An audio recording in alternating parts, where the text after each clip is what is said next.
दोस्तों आज हम बात करने वाले हैं कि जैसे हमारा लर्निंग लाइसेंस है उसको मैंने अप्लाई किया, लर्निंग लाइसेंस बन गया और लर्निंग लाइसेंस बन जाने के बाद मेरा लर्निंग लाइसेंस एक्सपायर हो गया। तो दोस्तों लर्निंग लाइसेंस बन जाने के बाद ये ओनली 6 महीने तक ही वैलिड होता है और 6 महीने बाद ये एक्सपायर हो जाता है। तो दोस्तों अब मेरा लर्निंग लाइसेंस एक्सपायर हो गया, तो लर्निंग लाइसेंस एक्सपायर हो जाने के बाद इसको दोबारा कैसे अप्लाई करूँ मैं और दोबारा कैसे क्या बनाऊँ, इसको मैं सारी चीज़ें स्टेप बाय स्टेप आपको डिस्कस करने वाला हूँ। तो सबसे पहले मैं बात कर लेता हूँ डॉक्यूमेंट की। डॉक्यूमेंट की अगर मैं बात करूँ तो हमारे पास ओनली जो एक्सपायर्ड लर्निंग लाइसेंस है उसी को अपलोड करना होता है। इसके अलावा ना आधार कार्ड, कोई भी डॉक्यूमेंट अपलोड करने की कोई ज़रूरत नहीं है। दूसरी चीज़, अगर आपका लर्निंग लाइसेंस एक्सपायर हुए 5 साल भी हो गए हैं तो उस लर्निंग लाइसेंस को आप दोबारा अप्लाई कर सकते हो, तो वो दोबारा से इशू हो जाएगा। तीसरी चीज़, अगर आप सोच रहे हैं कि लर्निंग लाइसेंस के लिए आप अप्लाई करेंगे तो आपको दोबारा एग्ज़ाम देना होगी तो नहीं देना होगी। तो दोस्तों जब भी आपका लर्निंग लाइसेंस बन जाता है और एक्सपायर होने के बाद दोबारा अप्लाई करते हैं तो इसके लिए एग्ज़ाम की ज़रूरत नहीं पड़ती है, आपको एग्ज़ाम नहीं देना पड़ेगी। चौथी, आपको आरटीओ विजिट करने की भी ज़रूरत नहीं होती है, क्योंकि लर्निंग लाइसेंस जो होता है वो उत्तर प्रदेश में फेसलेस है और जिस भी स्टेट में फेसलेस होगा, कॉन्टैक्ट लेस होगा, वहाँ पर आरटीओ विजिट करने की ज़रूरत नहीं पड़ती है। फ़ीस की अगर मैं बात करूँ तो यहाँ 300 की फ़ीस कटती है और लर्निंग लाइसेंस के लिए जब मैं अप्लाई करता हूँ तो 350 रुपये की फ़ीस कटती है। वो 50 रुपये इसलिए कम हो जाते हैं क्योंकि हमें ऑनलाइन टेस्ट नहीं देना पड़ता है, इसलिए 300 रुपये की लर्निंग लाइसेंस एक्सपायर होने की कंडीशन में 300 रुपये की फ़ीस कटती है। अब हम बात कर लें कि लर्निंग लाइसेंस मैंने अप्लाई किया और लर्निंग लाइसेंस अप्लाई करने के कितने दिनों बाद लर्निंग लाइसेंस इशू हो जाता है। तो दोस्तों लर्निंग लाइसेंस के लिए जैसे ही मैं अप्लाई करता हूं तो 24 घंटे के अंदर दोस्तों इसकी स्क्रूटनी हो जाती है और स्क्रूटनी होने के बाद तुरंत ये इशू हो जाता है, यानी ज़्यादा से ज़्यादा मैक्सिमम 3 दिन का समय लगता है और लर्निंग लाइसेंस दोबारा से इशू हो जाता है। एक इम्पोर्टेंट बात और मैं आपको बताने जा रहा हूँ दोस्तों कि लर्निंग लाइसेंस मेरा इशू हो गया है, अब मैं परमानेंट के लिए कब अप्लाई कर सकता हूँ, यानी डीएल के लिए मैं अप्लाई कब कर सकता हूँ। तो दोस्तों जब भी मेरा लर्निंग लाइसेंस इशू हो जाता है तो लर्निंग लाइसेंस इशू हो जाने के बाद लगभग 30 दिन बाद ही मैं परमानेंट डीएल के लिए अप्लाई कर पाऊंगा, जैसा कि लर्निंग लाइसेंस की कंडीशन में हुआ था। तो सेम कंडीशन वही होती है, लर्निंग लाइसेंस इशू हुआ है तो 30 दिन बाद ही मैं आगे की प्रोसेस कर पाऊंगा। और आगे क्या करना है, चलते हैं डेस्कटॉप स्क्रीन पर। कैसे क्या करना है ये सारी चीज़ें डेस्कटॉप स्क्रीन पर डिस्कस कर। दोस्तों सबसे पहले हमें लर्निंग लाइसेंस को बनाने के लिए क्रोम ब्राउज़र को ओपन करना होगा। क्रोम ब्राउज़र जैसे ओपन हो जाता है मुझे यहाँ पर टाइप करना होगा परिवहन सेवा। मैं परिवहन सेवा पर जैसे ही टाइप करता हूँ तो मैं होम पेज यहाँ पर शो करने लगता है, तो मैं होम पेज पर यहाँ पर लिंक जो शो कर रही है इस पर मैं क्लिक कर दूंगा।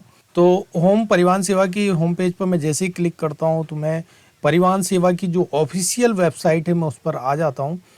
तो दोस्तों मैं इसको थोड़ा सा स्क्रॉल करके नीचे आ जाऊँगा और यहाँ पर जो ड्राइवर लर्नर लाइसेंस पर जो मोर का ऑप्शन है इस मोर पर मैं क्लिक कर दूंगा।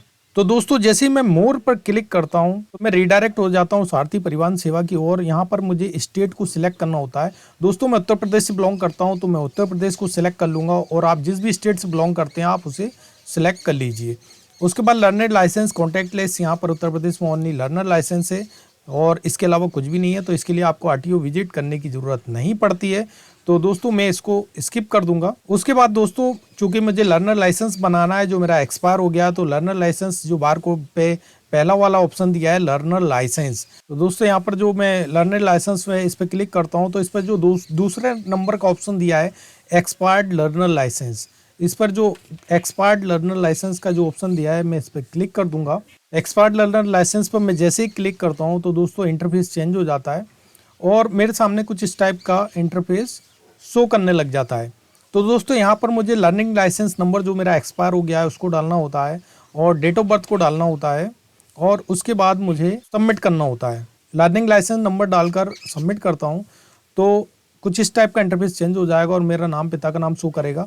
तो मुझे यहाँ पर कंफर्म करना होता है, तो मैं यहाँ पर कंफर्म कर दूंगा और जैसे ही मैं कंफर्म करता हूँ तो मेरे सामने 2 प्रकार के ऑप्शन शो करने लग जाता है, सबमिट वाया आधार ऑथेंटिकेशन और सबमिट विदाउट आधार ऑथेंटिकेशन।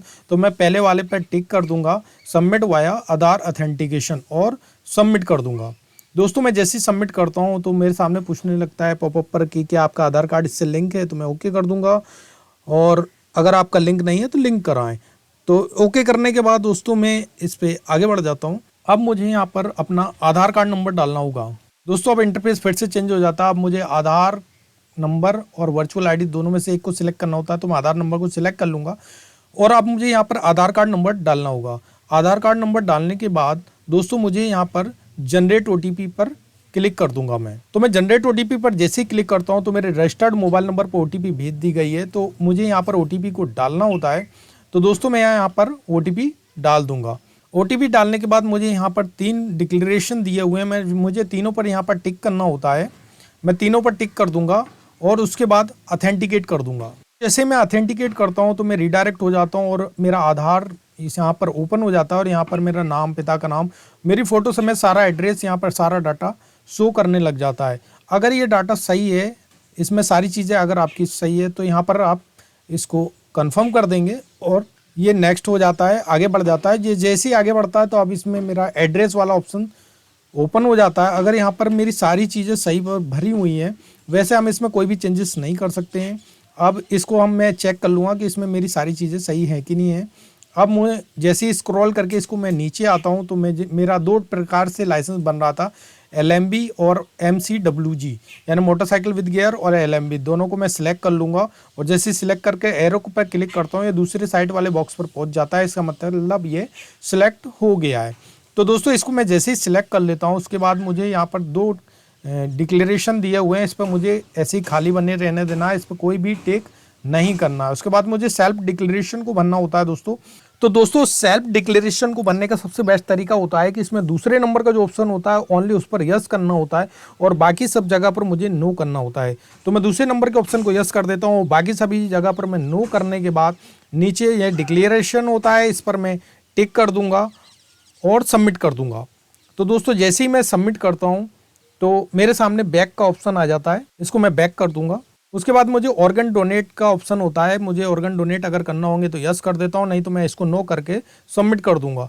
तो दोस्तों अब मेरे सामने इस टाइप का पॉपअप आ जाता है और इसमें लिखा हुआ है कि आपका जो ड्राइविंग लाइसेंस है वो इस एड्रेस पर डिलीवर होगा। तो मैं इसको ओके कर दूंगा दोस्तों। तो दोस्तों जैसे ही मैं इसको ओके करता हूँ तो कन्फर्मेशन का मैसेज आ जाता है मेरे मोबाइल पर कि आपका जो एप्लीकेशन है वो रिसीव कर लिया गया है, यानी कंफर्म कर दिया गया है। तो मेरे सामने एप्लीकेशन रेफरेंस स्लिप आ जाती है मेरे सामने, मैं इसको देख लूँगा और इसको नोट डाउन कर लूँगा। ऐसा कभी कभी ऐसा होता है कि सिस्टम एरर के कारण कभी कभी ये एकदम से चला जाता है। अगर ये चला जाता है तो हमें शुरू की प्रोसेस से स्टार्ट करना पड़ सकता है, तो इसलिए मैं एप्लीकेशन नंबर और डेट ऑफ बर्थ लिख कर रख लूँगा और उसके बाद मैं यहाँ स्क्रॉल करके थोड़ा सा नीचे आ जाऊँगा और इसे नेक्स्ट कर दूंगा। दोस्तों जैसे ही मैं इसको नेक्स्ट करता हूँ तो यहाँ पर मैं एप्लीकेशन स्टेटस वाले पेज पर आ जाता हूँ। अब मेरा यहाँ पर application number, date of birth show कर रहा है, मुझे यहाँ कैप्चा डालकर सबमिट करना होगा। जैसे ही मैं कैप्चा डालकर सबमिट करता हूँ तो मेरा जो सारा डाटा है, application number, date of birth और मेरा फोटो समेत यहाँ पर शो कर रहा है। अब मुझे यहाँ फ्लोर प्लान के अकॉर्डिंग पहला वाला स्टेप मेरा कंप्लीट हो चुका है। अब मुझे डॉक्यूमेंट अपलोड करना होंगे, तो मैं यहाँ ओके कर दूंगा और डिक्लेयर करके ओके कर देता हूँ। उसके बाद मुझे यहाँ पर डॉक्यूमेंट्स को करने लगता है कि मुझे क्या अपलोड करना है। तो यहाँ पर मैं इसको ओपन करके देख लेता हूँ, तो मुझे लर्निंग लाइसेंस ओनली अपलोड करना है। तो दोस्तों मुझे ओनली लर्निंग लाइसेंस को यहाँ अपलोड करना होता है, तो मैं इसको लर्निंग लाइसेंस को सिलेक्ट कर लूँगा। और प्रूफ्स में अगर मैं बात करूँ तो प्रूफ्स में भी मुझे लर्निंग लाइसेंस को सिलेक्ट करना होगा। तो प्रूफ्स में लर्निंग लाइसेंस को मैं सिलेक्ट कर लेता हूँ। बाकी सारे ऑप्शन जो दिए हुए हैं इन पर कुछ भी नहीं करना है, इनको एज इट इज ऐसे ही बना रहने देंगे और मैं चूज़ फाइल पर चला जाऊंगा। दोस्तों चूज़ फाइल पर मैं अपना लर्निंग लाइसेंस जो मेरा PDF फॉर्म में पड़ा हुआ है उसको मैं ले लूँगा और इसको अटैच कर दूंगा। उसके बाद मैं यहाँ पर कंफर्म कर दूंगा। मैं जैसे कंफर्म करता हूँ तो ये पूछता है कि क्या आपका डॉक्यूमेंट सेल्फ अटेस्टेड है, तो मैं इसको ओके कर दूंगा। मैं जैसे ओके करता हूँ तो ये फिर से मुझसे कंफर्मेशन लेता है कि आपका डॉक्यूमेंट सेल्फ अटेस्टेड है, तो मैं इसको फिर से कंफर्म कर दूंगा। तो दोस्तों मेरा जो लर्निंग लाइसेंस है वो अपलोड हो चुका है। अब मैं इसको नेक्स्ट करता हूं तो फिर से मैं एप्लीकेशन स्टेटस वाले ऑप्शन पर आ जाता हूं। इसमें मेरा application number, date of birth show कर रहा है, कैप्चा फिर से डालूंगा और मैं सबमिट कर दूंगा। जैसे ही मैं सबमिट करता हूं तो स्क्रॉल करके थोड़ा सा मैं नीचे आता हूं तो देखता हूं कि मेरी 2 स्टेप कंप्लीट हो चुकी है। अब फी पेमेंट वाले मैं ऑप्शन पर आ जाता हूं, तो फी पेमेंट वाले ऑप्शन पर आने के बाद मैं यहाँ प्रोसीड कर दूंगा। मैं जैसे ही प्रोसीड करता हूं तो यहाँ पर मेरा फी स्ट्रक्चर शो करने लग जाता है, 300 रुपये यहाँ पर शो कर रहा है। अब ट्रेजरी का बैंक जो होता है वो SBI है, तो मैं इसको सिलेक्ट कर लूँगा। उसके बाद कैप्चा मुझे डालना होगा, कैप्चा सारा कैपिटल में है, तो मुझे ये कैप्चा पूरा कैपिटल में डालने के बाद मैं यहाँ पे नाउ पर क्लिक कर दूँगा। मैं जैसे ही पे नाउ पर क्लिक करता हूँ दोस्तों तो मेरी फ़ी डिटेल इसमें शो कर रहा है। मैं इसको डिक्लेयर कर कंफर्मेशन दे दूंगा यहाँ पर। अब दोस्तों मैं यहाँ पर पेमेंट वाले ऑप्शन पर आ गया हूँ, तो तो मैं यहाँ debit card, credit card, net banking के थ्रू यहाँ पेमेंट कर सकता हूँ दोस्तों। तो मैं डेबिट कार्ड के थ्रू पेमेंट करने वाला हूँ, और दूसरे किसी क्रेडिट कार्ड के थ्रू अगर आप पेमेंट करेंगे तो ज़्यादा पेमेंट लगता है, तो मैं डेबिट कार्ड से पेमेंट करने वाला हूँ। तो आप जिससे भी करना चाहें उससे कर सकते हैं। तो मैं डेबिट कार्ड को सिलेक्ट कर लूँगा। अब मुझे यहाँ पर 2 बार कन्फर्मेशन देना होता है, तो मैं यहाँ कन्फर्म कर दूंगा दोस्तों। अब मुझे यहाँ पर कार्ड नंबर, अपना मंथ और ईयर एक्सपायरी डेट का, उसके बाद कार्ड होल्डर नेम यहाँ पर डालना होगा। उसके बाद CVV जो कार्ड के पीछे लिखा होता है वो डालने के बाद कैप्चा डालकर मैं पेपर क्लिक कर दूंगा। मैं पेपर जैसे ही क्लिक करूंगा तो मेरे रजिस्टर्ड मोबाइल नंबर पर OTP भेज दी गई है, उसे मुझे यहाँ पर डालना होती है। OTP डालने के बाद मैं मेक पेमेंट पर क्लिक कर दूंगा। तो मेरी जो पेमेंट स्लिप है वो जनरेट हो चुकी है, यानी मेरा पेमेंट सक्सेसफुल हो चुका है और पेमेंट स्लिप मेरे सामने इस टाइप से ओपन हो जाती है। तो दोस्तों मैं पेमेंट कर चुका हूँ लर्निंग लाइसेंस के लिए। दोस्तों जैसे ही पेमेंट हो जाता है अब मेरी फाइल स्क्रूटनी पर चली जाती है। तो स्क्रूटनी होने में लगभग 1 से 2 दिन का समय लगता है और मेरा लर्निंग लाइसेंस यहाँ पर जनरेट हो जाता है।